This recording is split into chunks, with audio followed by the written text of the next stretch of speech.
Hello, my name is Marcus and welcome to 5 Games I've Played part 14 now. Damn, there's a lot of games. That is almost, well, it's gonna be, what, 70 games? It's probably, so 10 times 5, that's 15, 4 times 5, that's 20, so that is 70. Yes, 70 games by the end of this month. Damn. By part 20, that's 100 games. I should do something special, or rank them all or something. But it's a little while away. Yes, 100 games. Yeah, I'm gonna do like a ranking of them after that one. Whatever. I don't know. But today, we have a little bit of a stinger, so let's just get into it. First one is Anomia, I think. I don't even remember what the Danish word is. Basically, there is a pile in the middle that you draw from. So you draw a card, and that one has like a symbol. It is a star, it's a square. It's usually associated with a color, yellow, green, red, whatever. And then it has some saying, character in Lord of the Rings, raw element or something. And then you draw it up, and then you continue around until someone draws the same symbol as you. So you both have the red circle. And you read, and you know, he has characters from Lord of the Rings, I have characters from Star Wars, whatever. Then I have to say a character from Lord of the Rings, he has to say a character from Star Wars. Whoever is the first wins both cards. Alright, so it's Frodo, I win both cards, yay. Now I might accidentally open up for the yellow triangle, and my opponent over there has the yellow triangle, and she's quickly, as she says, burger for fast food items. And then she wins those. And it can go like this, and it's supposed to be chaotic, and fast, and fun. It's chaotic. It's probably a bit fast, but it's also just fucking stupid. It's incredibly stupid. I'm giving this a 1 out of 10. I mean, it sounded a bit exciting, and it sounded a bit exciting. It wasn't. You're just flipping over this one, and you are like reading it beforehand, but it doesn't make sense to read it beforehand because you have to be ready, and it's like. And it's supposed to be like, you just flip it down and then say something, but that's unfair to your opponent. They don't even have time to react if you flip it. You can't do it in a fair way. It's fucking stupid. 1 out of 10. Switch. It's a quiz game. It's not like fucking quiz game. Start off sort of like a besserwisser type way. You go around in a board, but except you answer questions based on subjects that you drew from a bag randomly to put around, and you move in, and the subject is sports, and you get sports question, and roll the die 1 to 3, move that many spaces, and you go around this board. You can collect some extra dice along the way that belong to you, or just some switch ones, which will allow you to switch questions or switch subject, whatever.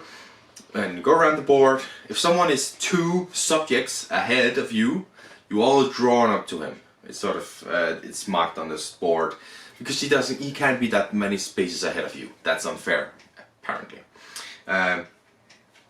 Well, and then when you shut up. Yeah, it's not. When you're then reach the end, you go into the final, where everybody has 10 life. You do the subjects in order, in the same order, read them up, and then you just go question for you, question for you, question for you. Question for you, question. Bam, bam. If you answer correctly, well, if you answer incorrectly, nothing happens. If you answer correctly, you get to roll the die and move a person down that many spaces. Whoever reaches the 0, well, is surviving. When you're out of laps, you're out. Is the winner. Now I give this one a 3 out of 10, but it actually had like that final. The first part is just fucking boring, and you switch around the subjects, and bad subject over here, good subject over here. And if you're behind, you're just gonna stay behind. You're just gonna stay behind. It's pure luck to roll the dice. The final part is actually pretty fun. You're even, and if you just use the 1 die, it would be great. You just take these subjects in order. Everybody has to go through everyone. It's completely fair. You're testing your general knowledge, which is like the purpose of these quizzes. And you roll dice, so it's a bit of your knowledge, a bit of some luck, and it actually was pretty fun. That could be one of the best quiz games I've ever played, but instead you have this first part which is boring and shit. 3 out of 10. Flame Rouge. So often we played this one because we got heat, love heat. We had to test this one out. Flame Rouge, what was it about? It was boring. I don't know if I played it incorrectly. So you have the task to make a road, which is fairly interesting. You can make some interesting roads out of it. drawing the cards and choosing the cards is kind of boring. There's no incentive to not just choose the highest number, just go for it, which is kind of boring because you all have the same cards, but then all the cards are used. So you all have the same cards, but you can boost a little bit, and that's how you are going to get ahead, and that's how you're going to win. It's very interesting, very just lucky. 4 out of 10. I mean, I would play it again, I guess. Like, it's just to try a different map orientation, but it was very boring, very samey. Nothing interesting choices really.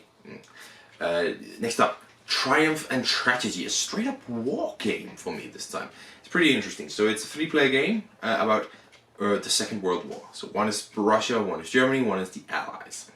And not until the 40s that the Americans really join in the fight. But you do have British and the French. And then there's various ways of winning, and I can't really do a short overview of the game at all. Like, it's so big, so many rules, it takes such a long time. But basically, you throughout the game you have some points to use based on your population or your resources or your industry or whatever. Based on the lower of that one, gives you some actions to do. Germany starts on the front foot, but can get quite unlucky throughout the game. Not really. It could do with some asymmetry. It's very the samey, and that's kind of bad. And I'm taking out of the theme quite a lot. Submarines are useless.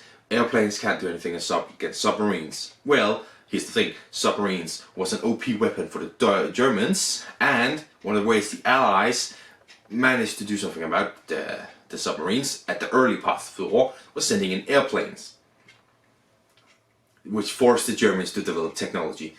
That is theme right there. That is theme that you can pour right into the game. You have technology in the game, you have submarines in the game, you have planes in the game, you have combat in the game, you have everything in the game to take this actual historical fact that submarines were OP as fuck until the Allies discovered, hey, we can just shoot them when they come up for air.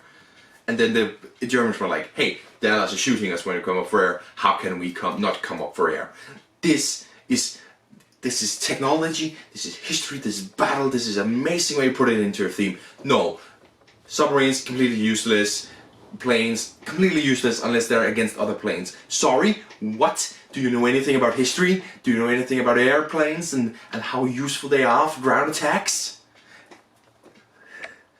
Such an opportunity to pour historic theme into this game, missed completely. I'm like, what? And my friend who I played with has to dance to say, I love the theme of this game. What? How? There's no theme! Now, dice combat is what dice combat is.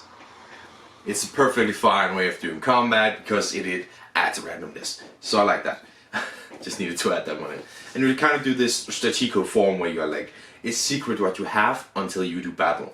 It does a lot of interesting things. You have such an opportunity to pour in theme. Like, Switzerland is neutral. You can't go through Switzerland because Switzerland is neutral. So it's a block in the way of you. Brilliant! You have an opportunity of trying to do some sort of negotiating to get countries on your side peacefully, and your opponents of course trying to stop that. Again, quite interesting, quite sort of almost thematic, you know, not really for Germans, but of course for the Allies and for the Soviets. They're trying to do a political game. And it's so interesting, and it allows you to play it a bit differently. Not be the brutal Germans, but be good Germans. But you have these places where there's opportunities to pour in theme. Like, naval invasions, right? D-Day, we all know it, the most effective thing to do in the Second World War, which is like, the success of that mission was make or break for winning the war, right? Almost, at least. In this one, naval invasions are shite. If you attack with a naval invasion, you can at most attack with 2 troops. And only one of them is useful. You cannot enter battle. Well, actually, wait. None of them are useful. They can't attack right away. That's right, yeah. They can't attack right away.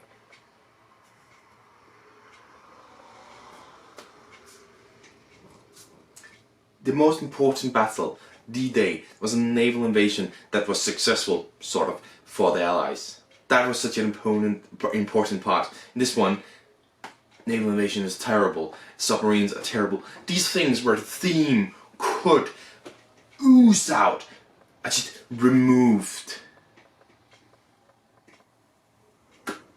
This means that England is incredibly difficult to attack. You have a capital there, it's important in the game that you have access to capitals, but also the troops that you get in England are going to be completely useless when it comes to getting over the seas, unless you have airplanes, but airplanes are only useful against other airplanes.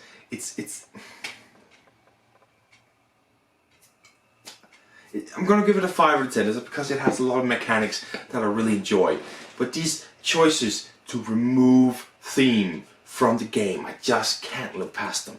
It could be so much higher if they have implemented the theme, which is right there. It's right there in front of them. They have rules for naval invasion. They have rules for submarines. They have technology to develop and make things better. Come on, it's right there. Read a history book. It's right fucking there. Alright, next up. Last game, Race to Moscow. It's another sort of war game, not really, but it's about trying to get to Moscow. But there's basically 2 ways to win. You get to a Moscow or one of the other 2 cities, just to make it that's balanced thing, which is a very nice way to do it. I think Rostock is one of them. Might be wrong. Or you can simply have like a strength victory where you get the most points because you've defeated the most amount of Russians. You are Germans trying to get to Russia, and if you destroy the most Russians, you win. This is a nice game. It's simple enough to move your troops around. Combat is also very simple in the terms that it's risk and reward. You might not have many ammunitions, which is what you usually need. So you risk it a little bit when you go to battle that you don't have enough ammunitions. But if you do have enough ammunitions, the reward is usually you get to continue. So it's sort of like that. And there's some very interesting encircler maneuvers you can do, where you can encircle your enemy and then just remove them from this part of the board because you've removed them from a reinforcements or anything. Some very interesting tactical things you can do depending on where you are on the board. A bit different varies on it. You know, the middle guy has 2 tanks. The guy on the far right, which I was, has two land troop divisions. The guy on the far left has 1 tank, 1 land troop, and he has a boat to utilize along the river in that parts, you know. Very interesting ways to keep it changed. Not as much to complain about here. It's decently thematic, this game, but it's not. There's not a glaring choice that like it clearly just shows you don't know anything about the theme that you've chosen. It is quite thematic in its own sense. And the ways are good. Something that drags it down is the fact you can only you have to get routes of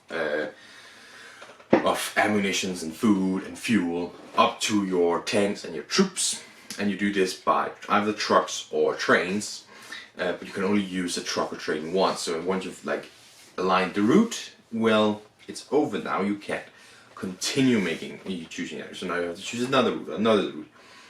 I think you could have done that in a different way that would make it more interesting. But it is an interesting puzzle, an interesting war, siege, attack game here.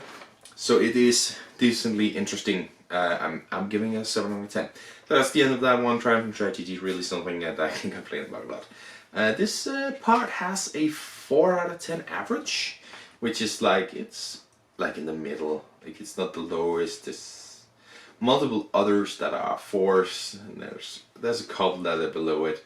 So I think it's fairly average. I don't know why I do that. It's a ridiculous statistic, but I like using it. But anyways, next Wednesday will probably another part of this one, part 15. I have 5 more games. Until then, bye!